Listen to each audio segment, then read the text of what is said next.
Hi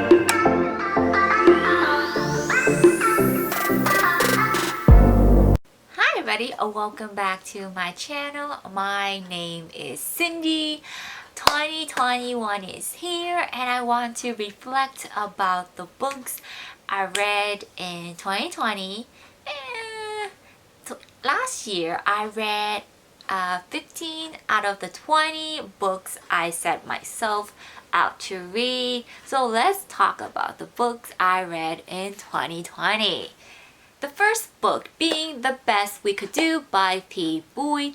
This is a autobiographical graphic novel about actually the author undergoing childbirth, and as she is like about to give birth to her first child, she is reflecting and thinking about how hard it must have been for her parents to have immigrated from Vietnam to America and how hard it could have been to raise kids, and she was trying to reconnect with her parents and her through everything. It had a really good sense of a little short history going on, and it was a fast read because it's a graphic novel. I gave this book a 5 out of 5 stars.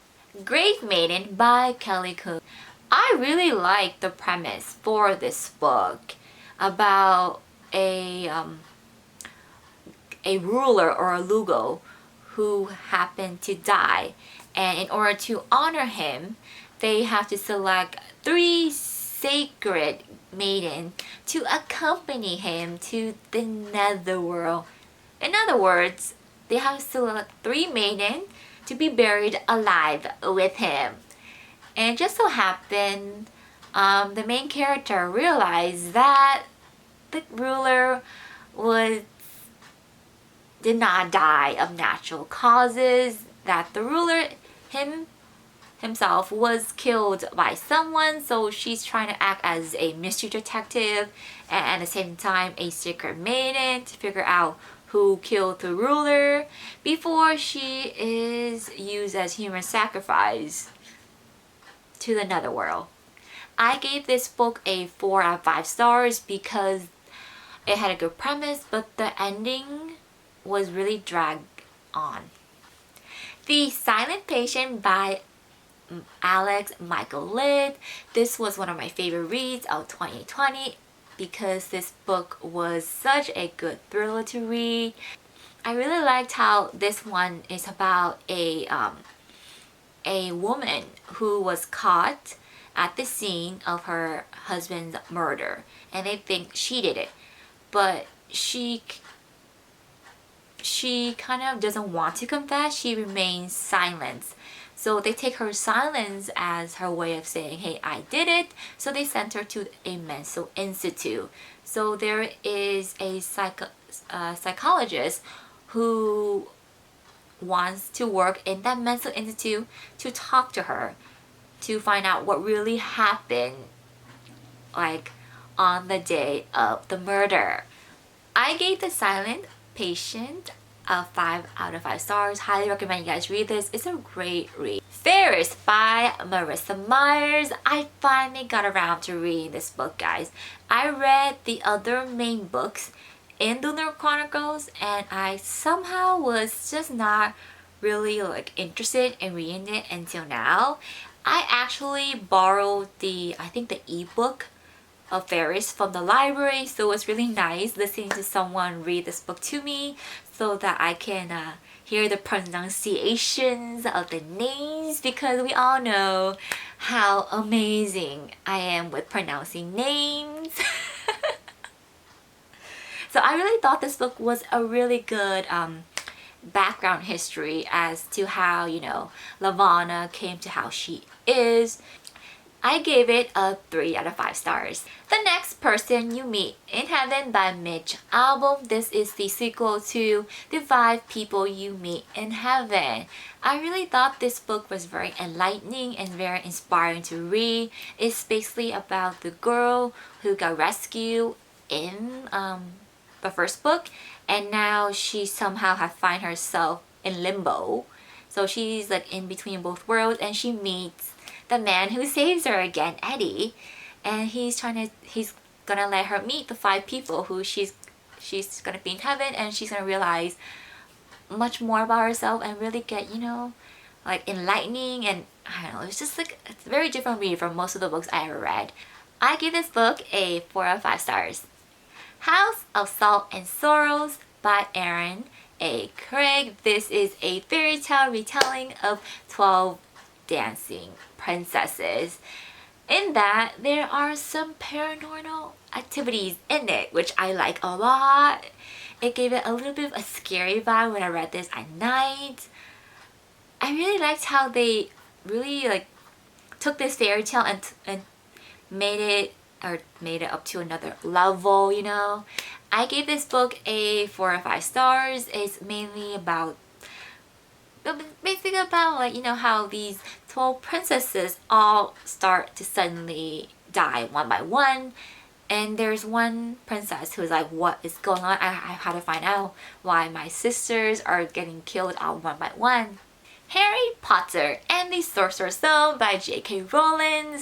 I actually borrowed the ebook for the Harry Potter and the Sorcerer's Stone because it's really nice to actually like not really read a book but actually listen to someone read it for you. And best of all, it's a childhood book for me, so it was like I was reliving my childhood again. Into the Water by Paula Hawkins. I was very interested in Paula Hawkins from the very beginning because I really enjoyed her first book, which was The Girl on the Train. So I thought this would be another like hit. It wasn't a hit for me. It was kind of a miss because there were like similar to how she formatted Girl on the Train, where there are multiple point of view. At least for Girl on the Train, there was like four or less point of view. I could be wrong, but in Into the Water, there are multiple point of view, to the point where I lost track of characters and everything just got lost in translation and the whole story just got really draggy for me. I gave this book a 3 out of 5 stars. Woman on the Edge by Samantha Bailey. This was one of my favorite reads of 2020. It was very adrenaline rushing and I loved it. It gave me the same vibe as The Girl on the Train by Paula Hawkins because it had like 2 persons point of view and everything just worked out well for the story like format and the structure, and nothing was really confusing.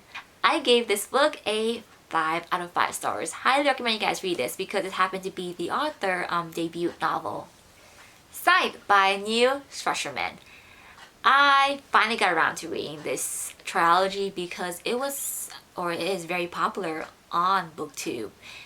I really like how they give a whole different meaning and purpose for a Grim Reaper, because a Grim Reaper in this case is used as a way to control overpopulation in a dystopian society where everything is perfect. No one is dying, no one is dying of illness, there's no financial crisis, everything is just perfect. So in order to maintain population, they have these scythes who are trained to kill off people so that the world is not overly populated. I gave this book a 5 out of 5 stars. The Mysterious Benedict Society and the Perilous Journey by Trenton Lee Stewart. This is book 2 in the Mysterious Benedict Society, and I was not a fan of this book because it was just really draggy. It was just a story that was stretched out. Yeah, I just wasn't a fan of this book. And that was why I gave it a 2 of 5 stars. I was very close to DNFing this book, but I didn't. The Family Upstairs by Lisa Joel. This was a great thriller that got me on the edge of my seat, based on an adopted girl who mysteriously inherits her biological family's house. So she goes to the house and she's trying to figure out, the truth about the identity and the history of her biological family and figure out what, how did her family died. I gave this book a 4 out of 5 stars. A really good mystery if you're into the mystery. Thunderhead by Neil Schusterman. This is book 2 in the Scythe trilogy. Oh my god, this book was absolutely written amazingly. Because you know why? Because this book gives meaning to every action has a reaction. Everything has a reason why it happened. Yeah, this is the book that defines it all. Because even a small action has a reason, has a reaction in this book, which is beautifully written. It's just like, I really enjoyed it. Yeah, this is why I gave this book a 5 out of 5 stars. It's one of my favorite books in the trilogy. Currently, I am trying to finish up The Toll. It's not as good as The Thunderhead, but it's the last book, so yay! Looking forward to what is gonna happen. A Sky Beyond the Storm by Saba Tahir. My highly anticipated book of 2020. Oh my god, guys, this book was like beautifully written. I really liked the how the whole thing played out.